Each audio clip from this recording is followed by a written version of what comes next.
bonjour, bienvenue. Nous allons donc procéder à la correction de ce petit exercice que j'avais mis en ligne via Facebook et qui maintenant fait l'objet d'une petite vidéo sur YouTube.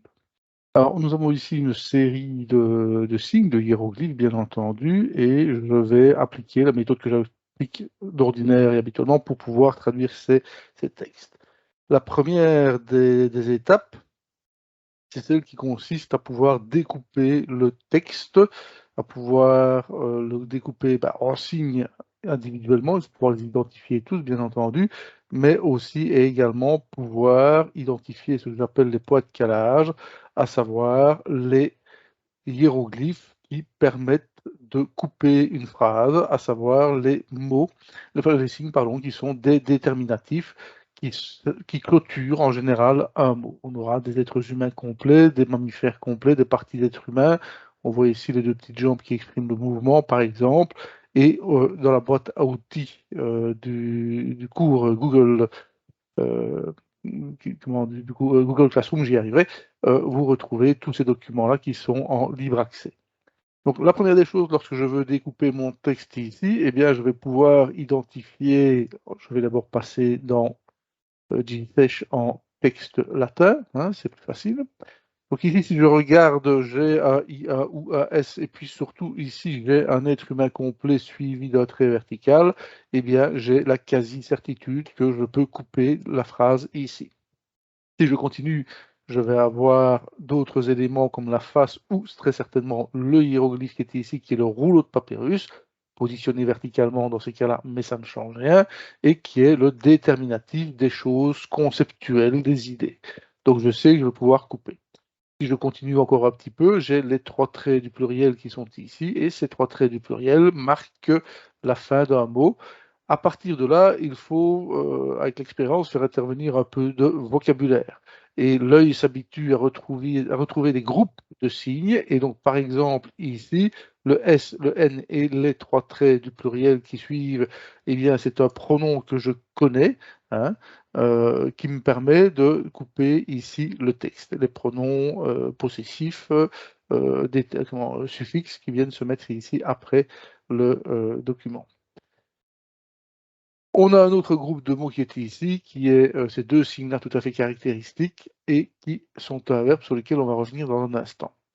Si je reviens un peu en arrière, eh bien, je vais avoir ici un mot que je vais identifier. Là aussi, il faut pouvoir s'habituer, prendre de l'expérience. Et ici, j'aurai par exemple le IU qui est ici, particule proclitique, également indicateur d'énonciation. Il y a différents noms, mais enfin, lorsque ça se situe au début de phrase, ça veut dire que la phrase qui va suivre s'exprimera plutôt à l'accompli. Si on continue ensuite, eh bien, on va devoir se poser la question de savoir de quel type de phrase on a à faire. Ici, la deuxième partie, elle est assez facile à identifier puisque c'est une phrase qui reprend un verbe qui est le verbe type des verbes, oui, c'est le verbe SGM. On a donc le verbe ici qui est le verbe entendre, ici le pronom personnel il au pluriel, et puis ensuite ici plutôt un démonstratif. Ils entendent cela. Donc on aura cette traduction-là. Ici, je vais avoir le IU, donc il est accompli, et j'ai un mot qui est là, et ce mot-là, je le connais. Ce sont les hommes. L'homme, les hommes, l'être humain. Ici, qui est suivi de un eb, suivi d'un m, suivi ensuite d'une série de signes qui se terminent par deux déterminatifs. Donc il faut bien se dire que dans les signes qui sont ici, il y en a un peu trop, hein, et en moyenne, on en rencontre un peu moins. On va donc pouvoir se dire qu'on va pouvoir découper. Alors le découpage ici, il y a un mot, un signe tout à fait habituel qui est le neb, qui se trouve ici, qui est assez caractéristique et qui a deux sens possibles. Soit il exprime la notion de maître de, comme par exemple le maître des deux terres lorsqu'on parle de Pharaon, et bien à ce moment-là, il va se placer devant. Lorsqu'il est placé derrière, il se comporte comme un adjectif et il va être appelé adjectif distributif puisqu'on le traduira par tous ou chacun. Et donc ici, on sera sur une phrase « Il est accompli que tous les hommes ».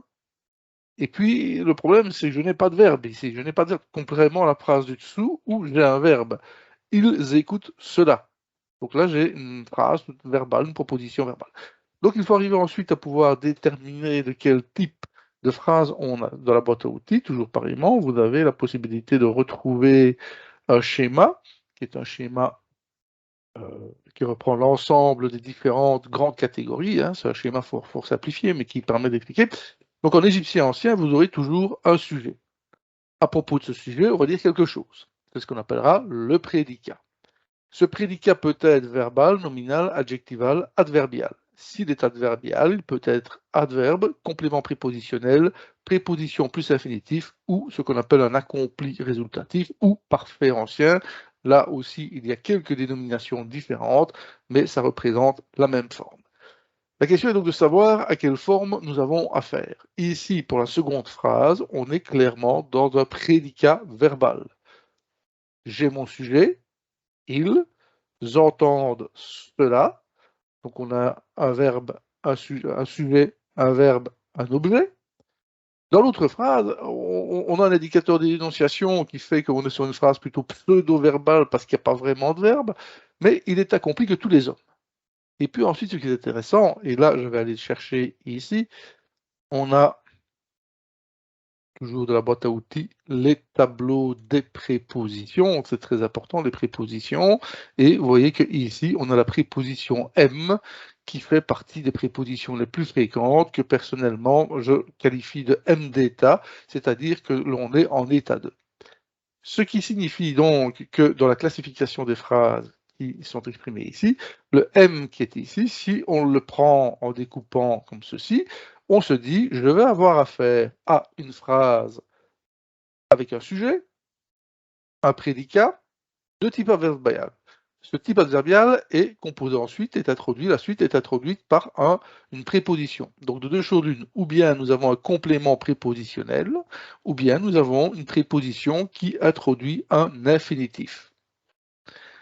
Quel est le cas dans lequel nous nous trouvons ici? Eh bien, le M d'état va introduire ce mot, R chez out, qui est ici, avec une activité de la face, manifestement, et c'est un concept.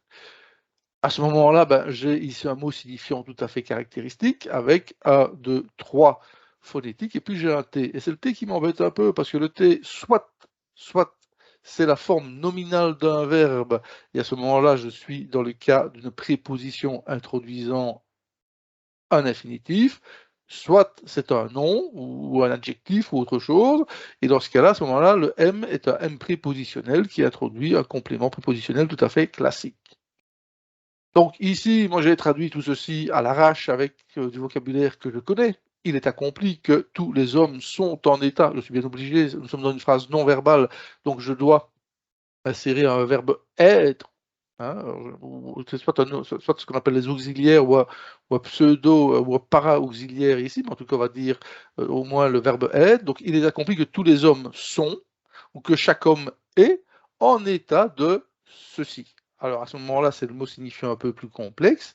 Et bien ce que je vais faire, c'est que je vais aller voir tout simplement, j'arrive dans mon dictionnaire, hein, chez le dictionnaire, le fameux dictionnaire SADC qui est ici, et je vais trouver, mais c'est l'avant-dernière édition hein, qui est ici, à la page 374, je vais retrouver ce mot qui est ici. Vous voyez qu'il est écrit « Ereshu », qui est un verbe dans ce cas-ci, un verbe se réjouir, être heureux.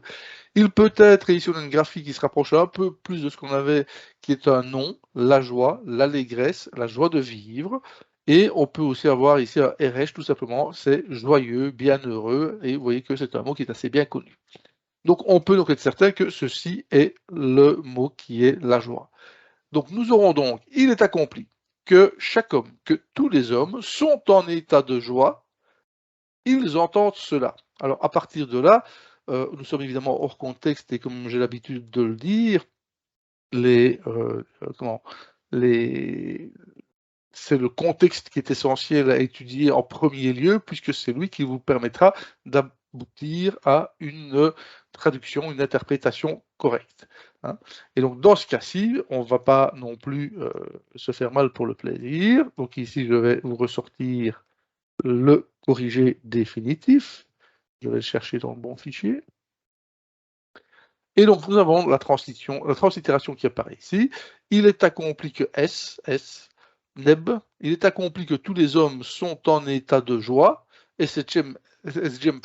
.snst ici, ce qui signifie que la traduction correcte sera tous les hommes ou chaque homme est ou sont dans la joie quand ils entendent cela. Alors, on va plutôt choisir tous les hommes, puisque c'est ici le pronom personnel de la troisième personne du pluriel qui est utilisé. Donc, quand ils entendent cela, tous les hommes sont dans la joie.